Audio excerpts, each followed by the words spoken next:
We're going to be talking about children and mental health today. According to the Centers for Disease Control, 1 in 6 children between the ages of 2 and 8 has a mental, behavioral, or developmental disorder. Our first guest today is Dr. Anna Wright. She specializes in comprehensive neuropsychological evaluations in children, and she knows a lot about the most common childhood disorders: ADHD, anxiety, and behavior disorders.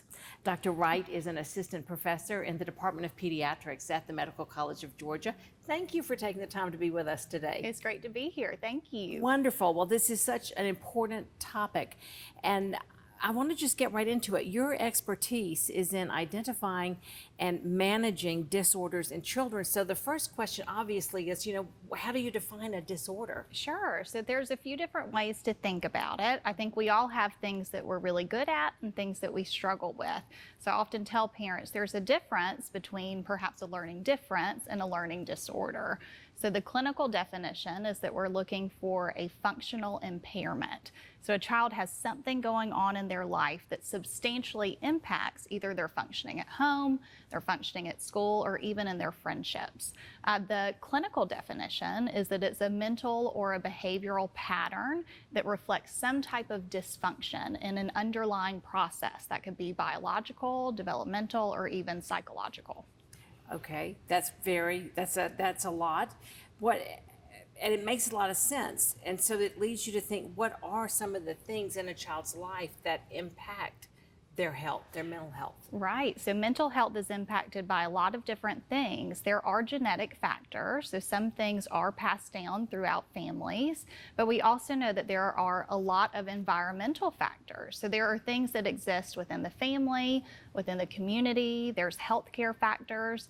So we know things like access to adequate nutrition. Nutrition, I was going to say. Standard health care, parental affection, warmth, consistency. These are all things that can be protective factors for children's mental health. It sounds sad when you say that. Yes. And when you think about a child that doesn't get that kind of nurturing. Yes. That so many of us, that's what we strive to do, is to nurture the child. Sure. But then without that, it can lead to so many other things. Is it true that ADHD and anxiety and depression become diagnosed more frequently as a child ages? That is true. So the prevalence rates for things like ADHD and anxiety do increase with age. Between the ages of 6 and 11, we're most commonly dealing with behavioral disorders. Prior to age 6, most of the referral concerns are more developmental, or things like autism spectrum disorder. Right. Okay, so really, those sort of things on the autism spectrum, they are diagnosed earlier. Yes. And then hopefully those children are getting into ABA or whatever they may need to be able to learn in a way that is right for them. Exactly. Yeah. Yes. Perfect. When do parents need to get concerned about their kids? Sure. So I think parents often struggle with knowing when they should reach out to someone. And the best advice that I have is to stay in touch with your pediatrician. So pediatricians screen for developmental differences at routine intervals throughout early childhood. So they're looking to see if a child is speaking the correct number of words on time, if they're walking on time, do they have any type of motor concerns, are they running, walking, jumping on time? Yeah. But sometimes those screeners can miss things. So if parents feel that something is off, we encourage them to reach out early.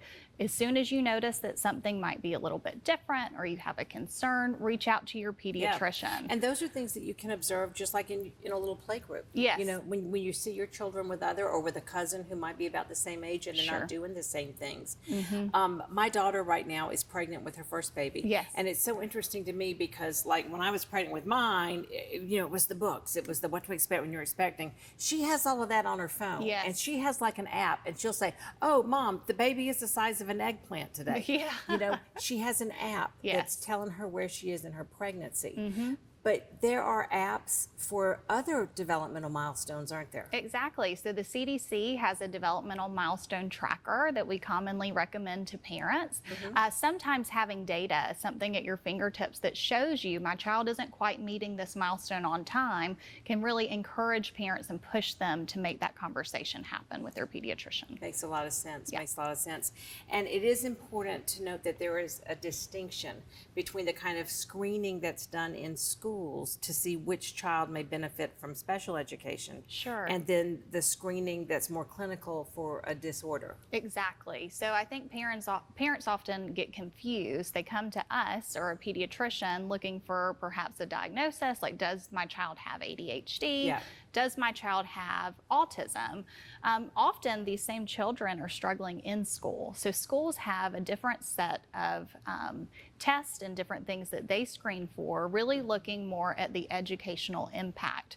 So just because a child has a diagnosis of ADHD doesn't automatically mean that they need or even are eligible for things like special education or different plans in school. Yeah. So schools do offer school testing, but the intention is different. That is only looking at eligibility for school services, not to say yes or no regarding a diagnosis. Finally, what would you say to parents who are hesitant to get their child tested because they worry about putting labels on the kid? Sure, and as a parent, I certainly understand that.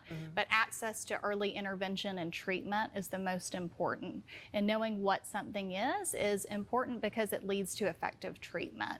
So Right. calling something what Right. it is early is more important in the long-term outcomes for children than delaying just because of fear of a label. It's kind of like fear of the unknown. It's a Exactly. lot worse. Once you know what you're dealing with, then you can make a plan and you know how you're going to go about dealing with it, how you're going to attack it, whatever. Exactly. Yes. Wow. And unfortunately, sometimes the wait lists are very long to get your child in with a specialist or even to get school services.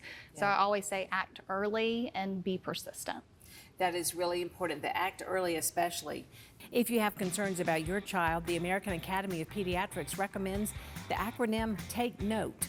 Notice if anything is out of the ordinary. Observe behaviors to determine patterns. Talk to a teacher or social worker to validate, and engage with trusted professionals like pediatricians. You can ask for a referral to a developmental specialist. The important thing is to act early and be persistent. Coming up, solving the ADHD riddle, the real cause and lasting solutions to your child's struggle to learn. We're talking with the author after the break.